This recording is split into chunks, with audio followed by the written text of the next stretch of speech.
Di balik dentuman rudal dan gemuruh drone yang menghantam langit, ada kisah panjang yang tak pernah selesai.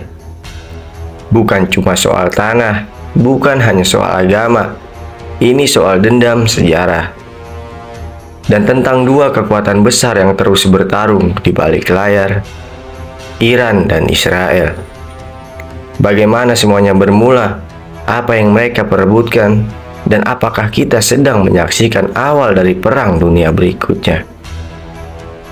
Yang mengejutkan, dulu Iran dan Israel bukanlah musuh. Di tahun 1970-an, mereka justru bekerja sama. Diam-diam, tapi erat. Iran menjual minyak ke Israel, dan Israel memberi teknologi militer pada Iran. Bahkan ada proyek bersama bernama Project Flower. Kolaborasi pengembangan rudal di bawah meja, tapi semuanya berubah ketika revolusi datang. Iran berguncang, Shah Reza Pahlavi digulingkan, dan seorang ulama Ayatollah Khomeini naik sebagai pemimpin tertinggi. Iran berubah total dari negara sekuler menjadi negara Islam Syiah. Dan sejak saat itu Israel bukan lagi mitra, tapi musuh nomor satu. Khomeini menyebut Israel sebagai entitas Zionis yang harus dihapus dari peta. Dan dukungan Iran pada kelompok bersenjata pun dimulai. Hezbollah di Lebanon, Hamas di Gaza, Islamic Jihad di tepi barat. Perang dimulai, tapi bukan secara langsung. Awal tahun 2000-an dunia mulai resah. Iran mempercepat program nuklirnya. Mereka bilang hanya untuk energi, tapi banyak yang tak percaya, terutama Israel. Karena jika Iran punya senjata nuklir, maka eksistensi Israel terancam punah.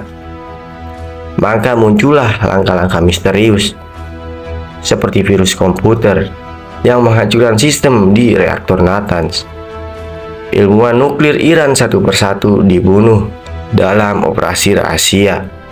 Konvoi senjata dihantam jet tempur tak dikenal, semua tanpa klaim, tapi arah tudingannya hanya satu: Israel. Iran tak tinggal diam. Mereka menggunakan jalan yang lebih halus, tapi mematikan. Proxy war. Iran mengucurkan dana dan senjata ke milisi-milisi garis keras, termasuk kelompok Syiah di Irak, Suriah hingga Yaman. Sementara di Gaza dan Lebanon, Hamas dan Hezbollah diperkuat. Rudal, drone, latihan militer, semua disalurkan dari Teheran. Israel merespon lewat udara, menargetkan depot senjata, pangkalan pelatihan, bahkan pejabat militer Iran. Tapi tak pernah ada pengakuan resmi. Karena ini perang secara diam-diam. 1 April 2024, dunia menyaksikan sesuatu yang belum pernah terjadi sebelumnya. Israel menyerang konsulat Iran di Damaskus dan Suriah. 16 orang tewas, termasuk Jenderal Garda Revolusi. Bagi Iran, ini bukan hanya serangan, ini penghinaan. Dan balasan pun datang. 13 April 2024 di malam hari, lebih dari 300 rudal dan drone diluncurkan langsung ke wilayah Israel. Serangan terbuka pertama sejak 45 tahun. Iran akhirnya menyerang secara langsung, tapi Israel telah siap. Sistem pertahanan Iron Dome dan bantuan sekutu termasuk Amerika Serikat berhasil menangkal sebagian besar serangan. Tapi pesan Iran sudah jelas, kami tak akan diam. Seminggu kemudian, Israel membalas serangan presisi ke kota Isfahan, pusat fasilitas nuklir Iran. Dentuman terdengar hingga puluhan kilometer. Belum ada korban jiwa yang dilaporkan, tapi dunia tahu ini bukan lagi perang proksi.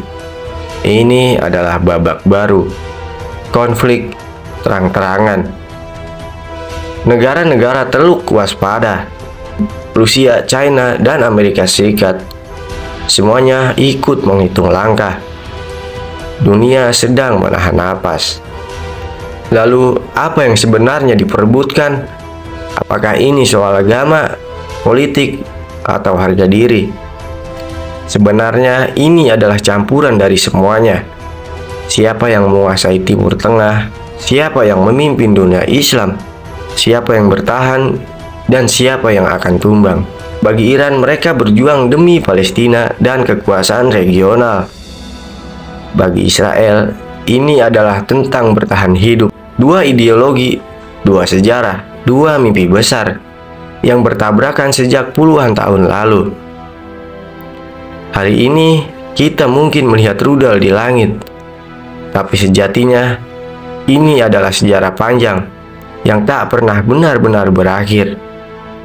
Hanya berganti bentuk, dari diplomasi ke drone, dari pernyataan politik ke operasi militer. Kalau kamu suka konten sejarah tersembunyi, konflik global, dan misteri dunia, jangan lupa like, komen, dan subscribe, karena di Kamar Rasdi kita akan terus membongkar kisah-kisah gelap yang tak akan kamu temukan di tempat lain.